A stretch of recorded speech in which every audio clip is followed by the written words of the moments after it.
Yesterday I was asking, I don't know whether you saw, how many of you see that nothing has ever happened to awareness? Then how come you feel that something has happened to you?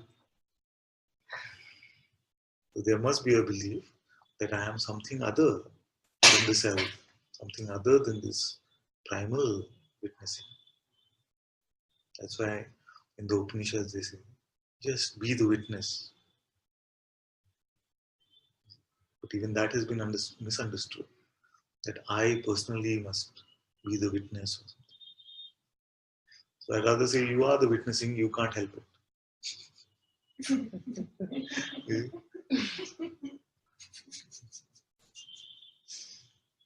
If you wanted to leave yourself, you couldn't. Very simple things to say. But if you look at the world and you find that everyone is looking for themselves in some way or the other, they might be apparently looking for money, they might be apparently looking for partner, they might be apparently looking for better body, but they're actually looking for themselves. Because they say, what? I will be more complete if I get my perfect partner. You want that completion. So everyone is looking for themselves, looking for the self. But I say, where did you lose it? If you were not the self right now, then I would say, okay, let's go looking for it.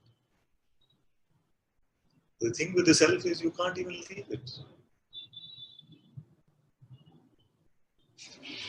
It's just that we might have picked up along the way, like we picked up a wrong idea about what I am. We picked up the idea that I am just this body, or I am just this body and this mind. You might have also picked up the idea about the self, an idea about God.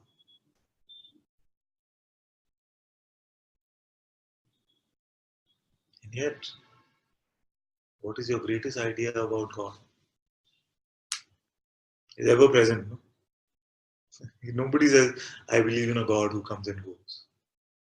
So if it is ever present, where must it be now?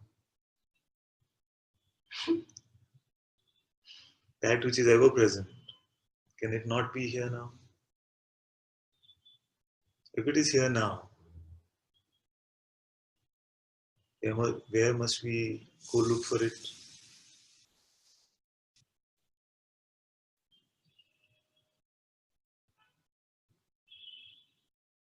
And as I'm using the terminology, I'm using God, Guru, Self, in this discussion at least, interchangeably. So don't worry about the terminology so much. Now, will you find it if you go with your thoughts saying, yes, little more this, little more that, little more clear seeing, I'm not worthy yet, all of this.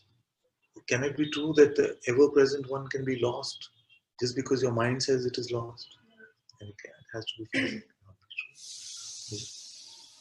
Must you have to take a step to go anywhere to find that which is ever-present?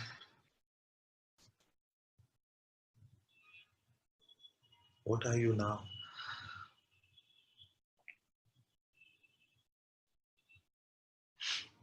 If you needed a notion to become God, a concept to become God, even the concept of God to become God,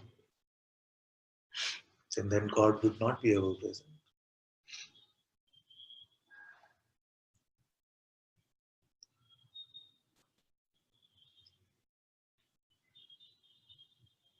So then what happened? If it is so simple, if it is so obvious, what has happened? How is it that we keep searching and searching and searching? A simple example is coming to me. In the morning aarti that we do now, there is भक्त जनों के संकट क्षण में दूर करें. It means in a moment, all those who are devoted to you, you can take away all their suffering. Rough translation. In a moment, in an instant, all that we suffer from as your devotees, you can take away. Now, we have grown up with the next line being, first it starts with Bhakt Jano ke Sankat, then next line is Das Jano ke Sankat, which is almost synonymous. So now we've been doing this arti for quite some time. And what happens every time we finish Bhakti Jano ke Sankat, I still hear somebody saying Das Jano ke Sankat. Although we know very well. And here also it comes. So this is the power of conditioning. We have repeated something over and over again. That you are a body, this is your hand, this is your life, you must work hard, you must find the right partner, the you has been, the I has been stuck with this limited identity for so long that although we are seeing the truth about ourselves, we are finding what we are. It is just like the power of this conditioning. This is continuing to play out. And that is why we have satsang every day, Monday to Friday, every day. Because I know that in a day you could pick up new conditioning. You could go completely notionless from here. Or tomorrow you can come back and say, Father, I left satsang and then this happened, he did this to me or she did that to me and then this thing happened. And then we sit in satsang for 2 hours every day and say, me who? Me, no me, Father. You see, by the end, it's like all of this are just appearances on the screen of my being. You might leave from here. And yet the power of the old conditioning can come back. This is the design of this creation. This habit is like that. As our Guruji says, that satsang is the rehab. Rehab for who?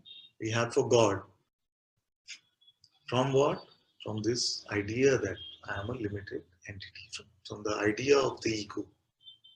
Who is running the rehab? God is. For who? For God. Because there is only God.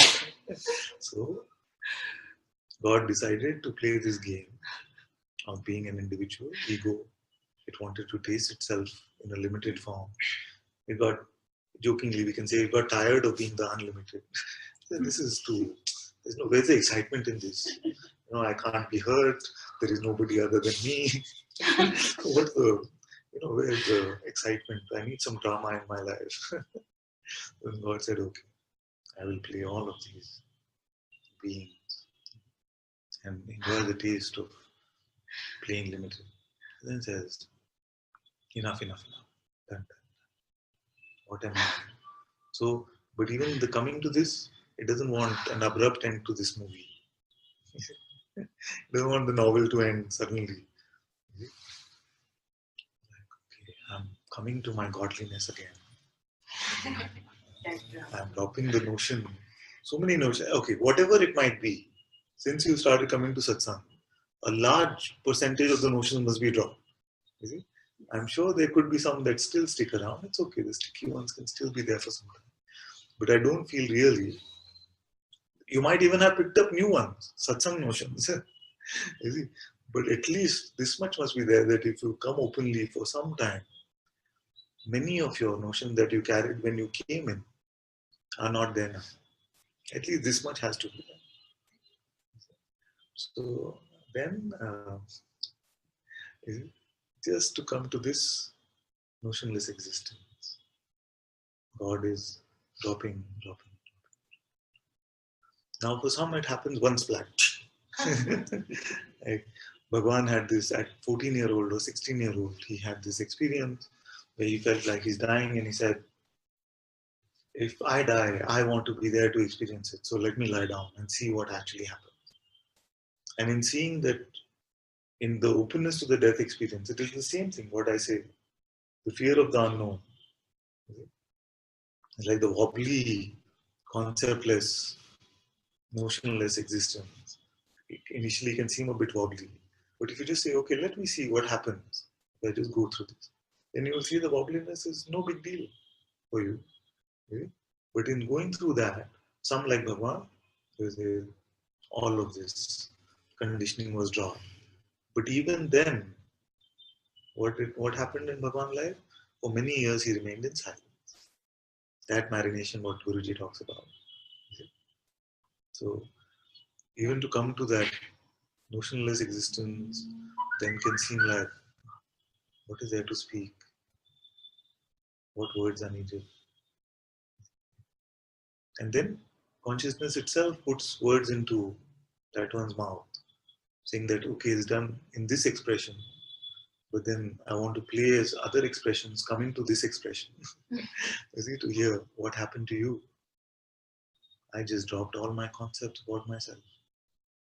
But what does that mean? What are you believing about yourself?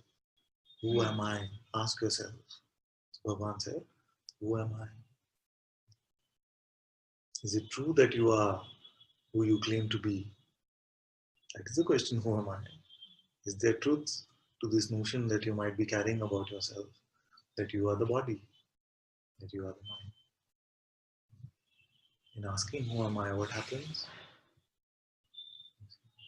All these concepts that you picked up about yourself are dropped away. And many come crying in satsang saying, I just don't know.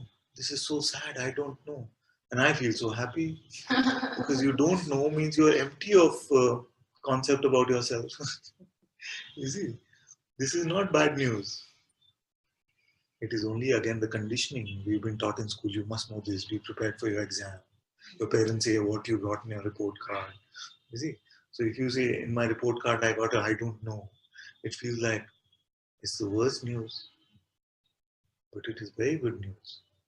Actually, don't even know whether you know or not. You see, that empty, motionlessly.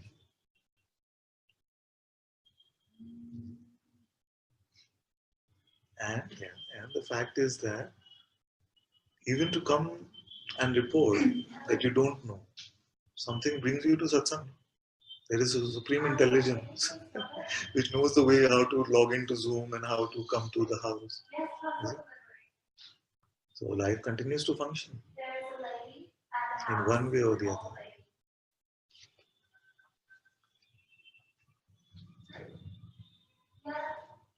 So that which needs to be known, that which needs, what consciousness needs to run this life, is already with consciousness.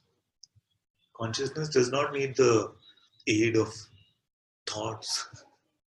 And God is saying, I don't know what the next scene should have. You have some thoughts on it? We do. But does it go according to those thoughts? Then what is the point of this plan? Guruji says, the way to make God laugh is to tell him your plans.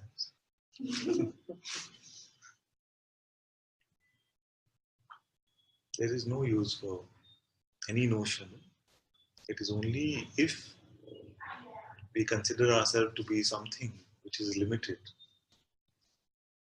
then we feel like I need some advice from this inner guide, posing to be a guide, but the voice of our individuality.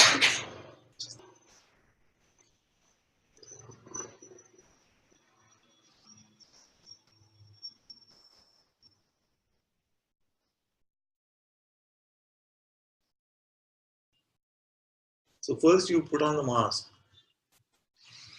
that I haven't got it. Please take me to freedom. So the one with the mask, nobody can take to freedom. All I can say is this true? Are you really who you claim yourself to be? Is your pretense of being the body, is it true?